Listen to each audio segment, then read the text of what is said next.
Now, this book for me is is it's it's like a shut up to me. Why did I say it's like a shut up to me? This book contains past, present, and future, and that is the take for me.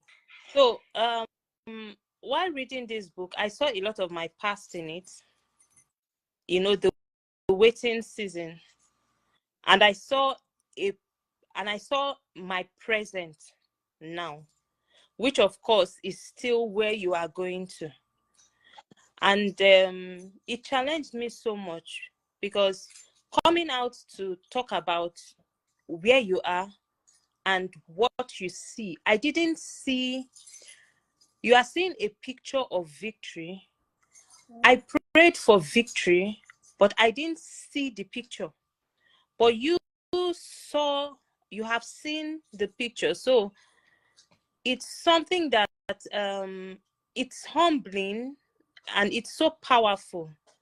Why? Because if I had probably read this book before now, I'd have been able to create my future.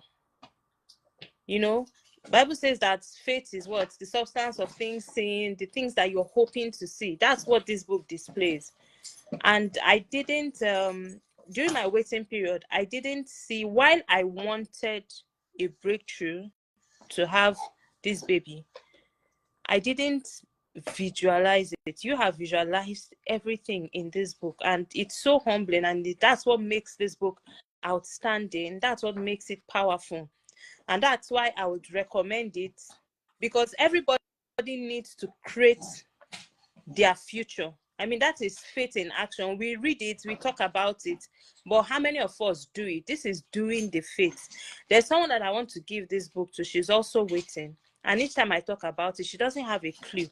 But this book has the beginning and the end, and you know, you have created what you want, and even as you have spoken it, that's the way it's going to come. So while we were waiting, we just knew that this is what we want.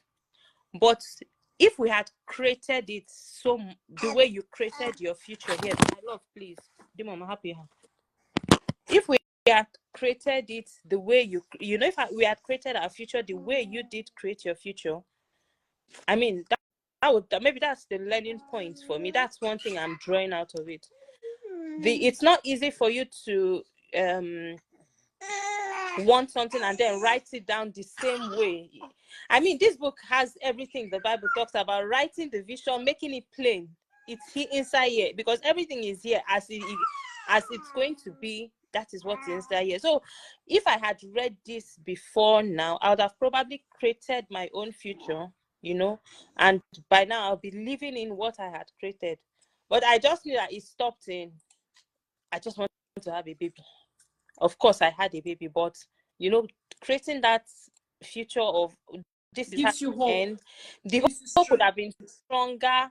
Maybe I wouldn't have given up even when the doctor said give up. You know, I wouldn't have given up, because I would have known that it's not what I created. I've created something.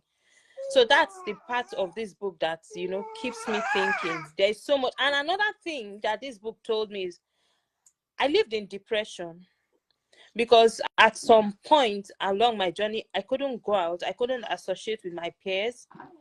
I was just in, I mean, if I had read this book, I'd have probably, because now that I'm inside for a reason. I mean, there's nobody to stay with my son. But then I could have been everywhere, enjoying my life and believing and living my dreams, believing to still come. So I lost out in being out there before he came because of depression, and now I have to be inside because he's around. You understand? Yeah. So the second thing that I got from this book, for which it would have been better for me, would have been, it have made me know that what is going to be is going to be. You have said it, as you have said it, the Lord is going to do it for you. So just go and live your life and live it to the fullest. Thank you.